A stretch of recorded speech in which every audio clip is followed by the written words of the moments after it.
À Bamako, la capitale malienne, 2 groupes armés ont imposé un blocus depuis fin avril. Les principales entrées de la capitale sont bloquées et le manque de ressources se fait sentir, mais malgré l'état d'urgence, certains habitants tentent de maintenir une vie normale. Mais les difficultés d'approvisionnement sont déjà visibles sur plusieurs produits.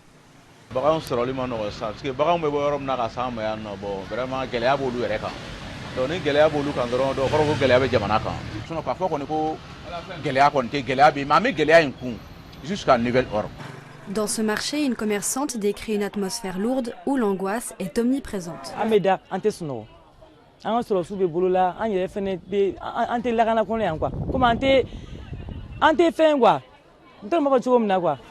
Dans cette école, la cour est déserte et le drapeau en berne, car des rumeurs ont circulé ces derniers jours. Des djihadistes seraient aux portes des écoles.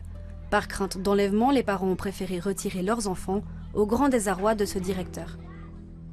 Des rumeurs ont fait savoir qu'un message est venu leur dire qu'il y a des djihadistes à l'école de Sangarebougou et qu'on leur demande de partir à la maison avant qu'ils n'arrivent. J'ai été abasourdi par un tel message parce qu'aujourd'hui, les forces d'information commencent à prendre le large.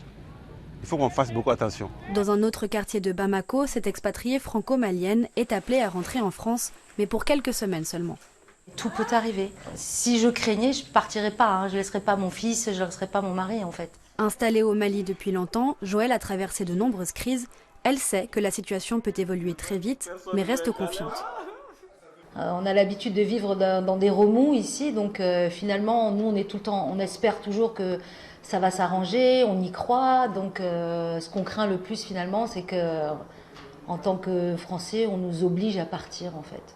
Voilà, nous, c'est ce qu'on craint ici dans la maison, quoi. Même mon fils qui est là, qui a 16 ans, je lui dis tu veux rentrer en France, il me dit ah bah non, pas du tout. Donc, bon. Les autorités françaises ont appelé leurs quelques 4000 ressortissants à quitter le pays dès que possible, sans organiser pour l'instant d'évacuation massive.